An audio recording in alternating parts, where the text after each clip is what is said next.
Welcome back to yet another video interview with Representative Shipley. I am MATARA. For the past few years, I have been making a lot of headway to protect us from our health from smart meters and 5G, which have been shown scientifically to disrupt health. Here are our goals. 1, my personal goal is to limit my EMF exposure and that of my family. 2 is further that everyone has the opportunity to obtain a non-radiating utility meter.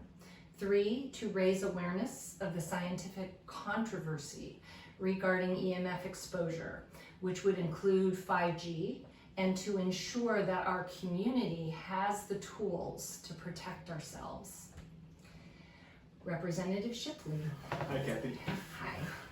You have served in office for 2 years. What have you done to advance these goals? Well, that is an excellent question. And again, I really appreciate the opportunity to connect with you and our listening audience. So to advance these goals, I think the first thing I've done is take these goals seriously. That these are very important topics, and not just that you're my constituent, but just the worldwide implication of all these things and how it affects all of us, even me as an Alliant Energy utility customer, that these goals need to be taken very seriously. So that could be demonstrated by attending your events, maybe volunteering at your direction, like walking doors in the neighborhood, or making financial contributions to your action committee, all of which I did prior to being elected and hope to continue to do.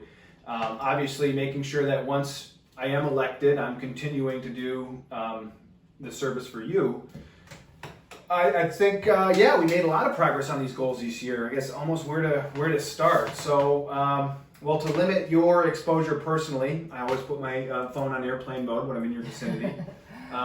For the option of meter, so this is a really fun legislative project that I'm sure you will remember quite well, was House File 154, which would have put into Iowa code that every utility customer all over the state would have access to a non-radiating electromechanical analog meter, and would also have access to that free of charge at no disincentive from the utility company. So that was like the kind of gold standard legislative proposal.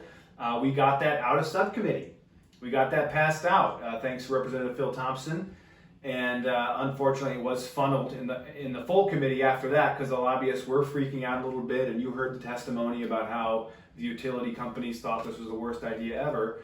But we made legislative progress on that proposal, and we got taken very seriously. We made that announcement to the whole entire chamber that you and John Littman were there that day, and then we had a group of Fairfields come in and put their testimony on the record on why this was important to them. And so that's one specific legislative initiative that we were able to bring forth, and still a lot of work to do.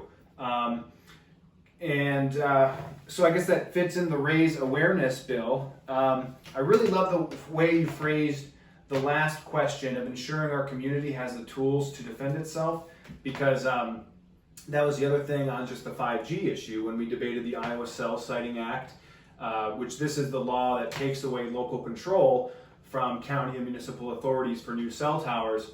I offered 3 separate amendments on that bill. One was for a safety committee to kind of analyze some of the science. So I was able to speak on the House floor and reference some of these scientific materials that had come forth, and thankfully there was a video on that I hope people can watch.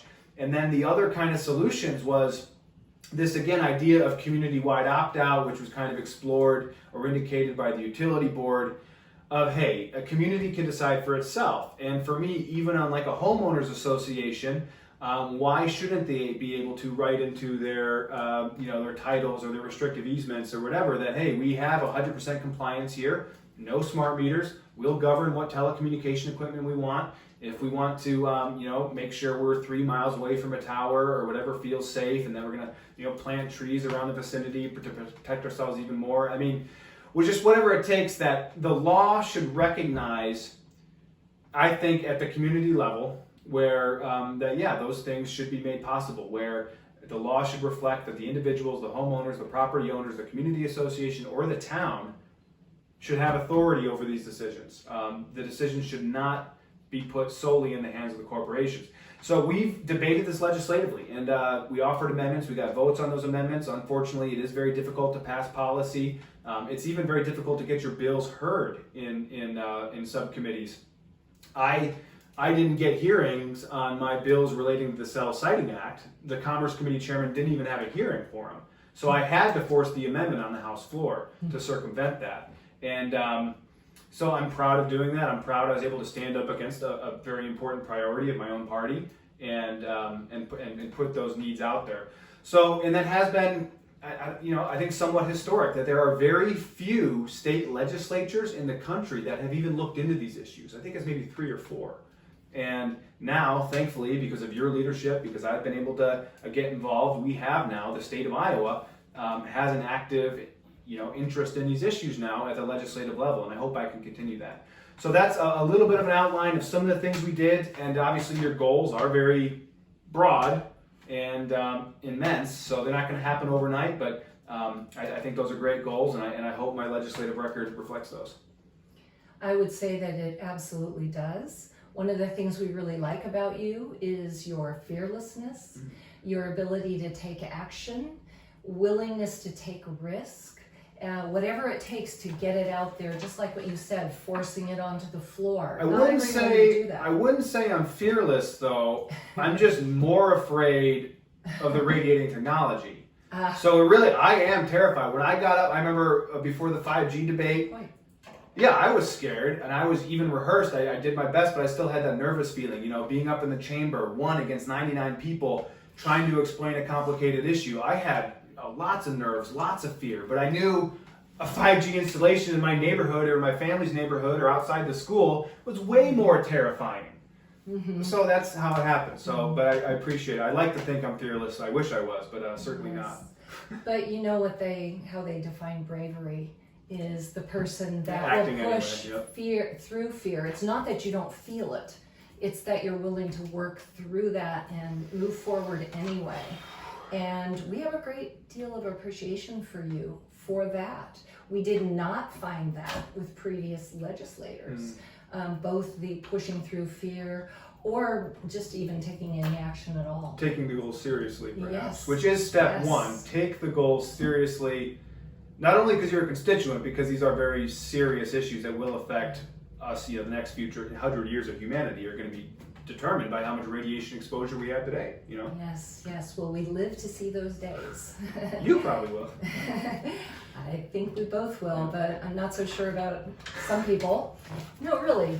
I mean, because the layers of radiation, when you add the cell phone, the Wi-Fi, the baby monitors, the microwave oven, and then you add smart meter and 5G, and then the 5G from the satellites radiating in at 14.7 gigahertz, when a microwave oven is only 2.5 gigahertz. I mean, you just get the feeling of the layers and layers and layers of that which is known to cause cancer.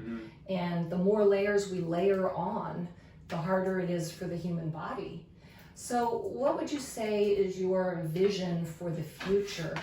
And finally, once and for all, solving these issues? Yeah, again, great question. We have to be future oriented, and we have to have a vision, and hopefully a vision that we can agree on and collaborate as a community. And like you said, the stakes are high. And I think just as a general answer, making sure that the electromagnetic force of our heart is in full effect, and that we are hopefully demonstrating the love that we have for ourselves. Because this is all we're doing. By saying we don't want radiation, we're basically saying I love myself. I love myself enough to hold myself to a higher standard. I love myself enough to protect my environment.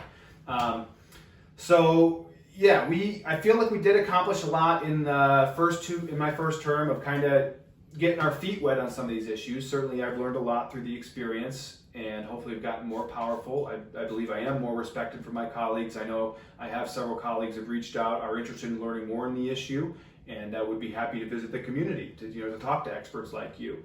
I think what I think would be most powerful is, I guess, just having more people adopt those goals, and they can phrase it however they want, but we need community involvement. And I think that's what led to your success with the IUB hearing, is you had a lot of the community aligned behind what you were doing.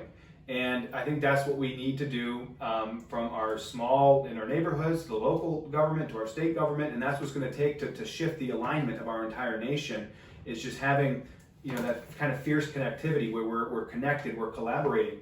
And so basically at the Capitol, it felt like it was, basically just you and me. And yeah, there's a lot of people who wrote in some emails, and a lot of those were appreciated, but it really was just kind of a handful of kind of ragtag, semi-professional kind of amateurs trying to figure things out as we go.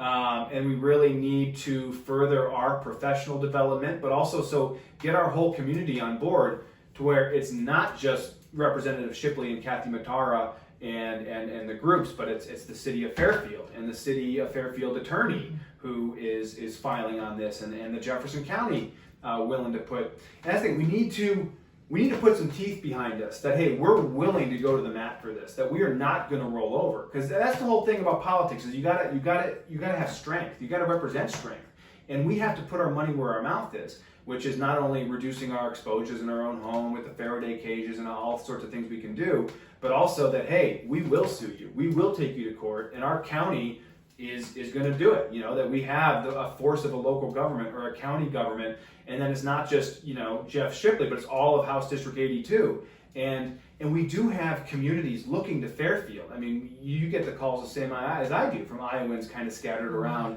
looking for what is the best way to do this. So people are looking to Fairfield for an example. I think we need to organize as intensely as possible on the local level to engage all of our local elected leaders. Certainly the office of state representative is important, and I want to make sure I'm a clear voice for this, but my voice will be so much more powerful when we get our city councilors, our county supervisors, our county attorney, all those guys on board. I think we'll really be able to shift the dynamic over there. And that's what I hope we can create. And I really hope I can keep working with you to make that happen. Yes, we want you in for next term because we want to pursue all this. We don't want to lose any momentum. And in terms of what we did accomplish, we did have 3,500 households in Fairfield opt out of the 4,700 households. Yeah, it's huge. That is huge. And we did have city council. I mean, they're a little bit still kind of working into They made this. one really great statement on the docket. Yes. And for those who made that possible, thank you for your help. I think that makes, in the eyes of the utility board and just governments in general, having those official statements from governmental entities, I think really does add some solidity behind just the will. And this is what it is, willpower. Who has more willpower, the utility customer or the corporation? Who's willing to blink first? And that's why there is strength in numbers to create that. So yes, and I would say that your campaign also had a very positive effect on the ultimate rulings that we got from the hearings that we had with the Iowa Utility Board. Because they need to hear from every level. And the fact that they heard from the people in huge numbers, they heard from city council, and then all of a sudden we have a representative who, one of your platforms was the reduction of 5G and smart meters particularly. So that's very powerful. Well, and it is interesting you mentioned that, and who knows how the all political calculations come into effect. We like to say that we made a positive impact. But it was interesting, after the IUB made that decision, and I think you said, you won 3/4 or 2/3 of what you wanted, a good chunk. It was a huge victory, and a lot of people felt really great and validated. And that's kind of when our legislative steam started to lose a little bit, because it was like, oh, the IUB solved the problem. But the authority, the IUB does derive their authority from the legislator. So if the IUB is making an important decision, you really want a legislator looking over their shoulder and letting them know that, hey, that there's going to be this check and balances of, and that it's not giving up. I mean, the persistence too, that, hey, we're not going away. The people who cared about smart meters 3 years ago, 2 years ago, or 10 years ago, they still care. And so persistence is a real powerful force in politics, just sticking around. Yes, it is. And also having a legislator that goes so deeply into the issues like you do. And for instance, I'm just remembering our trip to Alliant. Oh yeah, that's fun. When we went up there and actually measured all of their equipment with our measuring materials that show how strong the radiation was. And you know, just that you as a legislator would take the time to do that I means was a lot. I was so overjoyed that you asked me to come, and then I think thinking back, that was when we really first got to know each other, because we were forced in the car with Preston for an hour and a half there, hour and a half back, and then that's a great way to get to know someone, and I was just so thankful that I had the opportunity to help you. But on that note, I don't want to put you on the spot too much, but I know people are interested in this. You've had experience working with Representative Phil Miller, former. Is there anything you want to share about that experience that you think voters should know about? Yes. Yeah. I feel somewhat reticent just because I like to, I'm much more interested in telling everyone how great it was working with you than the disappointing things about working with him. But I'll just give a couple of examples briefly, just to give people an idea. First of all, we had this bill idea based on Kurt Hansen's previous bill to give freedom of choice of meter, which we feel that everyone deserves that. And we did bring that to Phil Miller, and he led us to believe that he had submitted that to LSA and that he was pushing it forward very rapidly, and then come to find out later that he hadn't even submitted it, and the whole thing stalled. We were pretty disappointed about that because we really needed, which is what we have with you, someone who will take it seriously and run with it. And we can't expect perfection out of anything, but he just wouldn't do that. And we had another experience that was very, very hard on us. We went to a lot of effort to set up a educational meeting with Robert Palma, who is an EMF expert from both the Navy and NASA, and 47 years of experience of how EMF affects the body and how to protect yourself from it. And we were excited to use that opportunity to really educate the legislators who were then going to vote on the bill at some point. And all I needed was a signature from him to distribute the invitations to all of the legislators, and he wouldn't sign it. He said it was too risky to his reputation. And I tried, as I always do, to argue that, and I tried to convince him that as his constituents, he should be helping us, because even if he doesn't agree with us, we are his constituents. He said he couldn't take that risk. And so we had this whole thing set up, and I think 4 people attended instead of the 150 that we had planned or were hoping for. And so anyway, I don't want to, I would like to stop it right there, but sure. just to give an idea, because Jeff, I am standing behind you because I believe that where the rubber meets the road is how a person acts in the state capitol. Do they take their constituents seriously? Will they take our ideas and run with them, even if maybe they don't totally agree?